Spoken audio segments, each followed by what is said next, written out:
Ya, Assalamualaikum warahmatullahi wabarakatuh. Pertanyaannya, apakah GoPay termasuk dalam riba? Karena kita harus top up seperti pulsa namun mendapatkan diskon. Kemudian bagaimana hukumnya untuk uang elektronik seperti e-money yang kartu flash dan sebagainya? Syukran. Allah barik fiik. Ini sempat ramai ya di medsos kan ya. Masya Allah. Dan sudah saya jelaskan rinciannya di buku Harta Haram Amalan Kontemporer cetakan ke-15 tentang hal ini. Permasalahannya bukan GoPay-nya haram, e-money haram, tidak.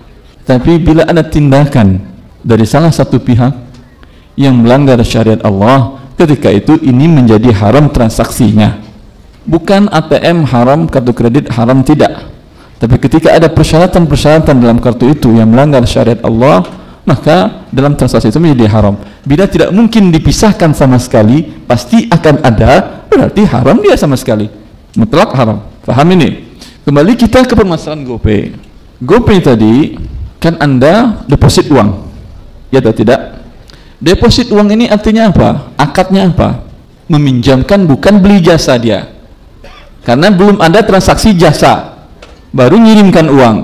Ketika masuk ke rekening perusahaan GoPay tadi, sudah bisa nggak dia gunakan uangnya? Itu dia akad pinjaman, bukan akad jual beli jasa. Kalau jual beli jasa seperti pulsa, tidak deposit namanya, langsung dibayar pulsa. Atau Anda beli tiket pesawat 3 bulan sebelum berangkat, deposit namanya, atau beli tiket namanya, tidak deposit namanya.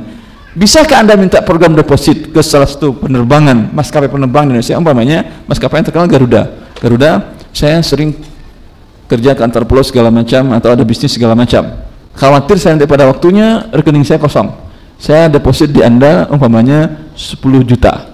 Dia bilang, Bapak beli tiket kemana? Belum ada, beli nanti, pegang 10 juta.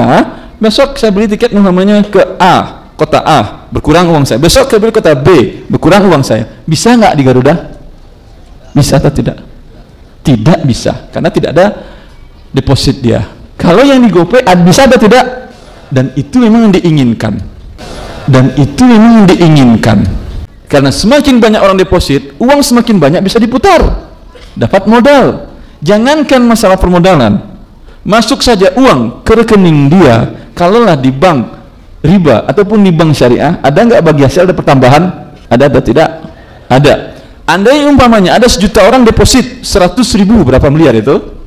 1 juta kali 10.000 berapa? 100.000, 10 miliar. 10 miliar per hari, berapa sudah keuntungannya? Karena nggak mungkin hari ini Anda masuk, hari ini habis langsung saldonya Anda gunakan membayar ke drivernya. Mungkin atau tidak? Mungkin dari 1 juta orang yang bayar tadi, paling yang menggunakan di hari itu paling 5%, 10%. Iya atau tidak? Itu keuntungan yang luar biasa. Dan buktinya ini keuntungan luar biasa. Anda lihat banyak perusahaan berlomba-lomba membuat skema yang sama, bisa mengumpulkan dana sebanyak-banyaknya. Sampai di sini tidak masalah. Tetapi karena akadnya deposit meminjamkan, maka si pemberi pinjaman tidak boleh mendapatkan keuntungan atau pertambahan. Silakan deposit, nggak ada diskon. Mau bayar pakai deposit, mau pakai uang cash, tidak ada, sama. Tapi kalau dia buat sistemnya seperti itu, menarik nggak bagi para konsumen? Menarik apanya? Ngapain saya kirim uang ke dia, uang saya berkurang, bagi saya nggak ada manfaat. Oleh karena daya tariknya diskon. Berkurang. Diberikannya adalah keuntungan laba. Kalau ke lain jasa sekian, kalau cash, kalau ke ini jasanya jadi murah. Kenapa jadi murah? Untuk menarik orang memberikan pinjaman kepada dia. Paham ini? Untuk GoPay tadi gimana? Pernah Anda dapat diskon tanpa deposit tadi? Pernah? Tidak ada. Maka ini adalah riba. Begitu juga ketika Anda bayar dengan kartu, umpamanya salah satu toko retail, kan Anda mengeluarkan kartu A, kartu B, bayar deposit uang di situ, ada kan ya? Ada nggak penawaran mereka ketika Anda membeli barang mereka, Pak mau bayar cash atau pakai kartu? Kalau pakai kartu e-money ada diskon. Pernah nggak? Sama, nggak ada bedanya. Sama ribanya. Ketika Anda cash pakai uang, harganya biasa 100.000. Ketika Anda pakai kartu yang meminjamkan uang kepada dia sebelumnya, harga 90.000. Berarti Anda pinjamkan kepada dia sekian, ada pertambahan 10.000 dari dia. Yang nggak meminjamkan dia nggak ada pertambahan. Riba atau tidak? Alhamdulillah. Yang jelas ketika beda harganya, apakah dia kartunya haram? Tidak, berguna sekali. Tapi ketika ada penawaran riba, jangan pakai. Paham?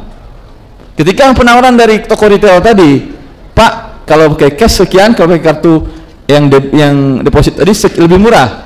Dia bilang, saya nggak mau pakai riba, nih cash. Tapi kartunya ditelarang, tidak boleh kartunya. Gunakan nanti namanya buat tol dan lain-lainnya. Jelas permasalahan apa tadi? GoPay tadi? Allah barik fikum.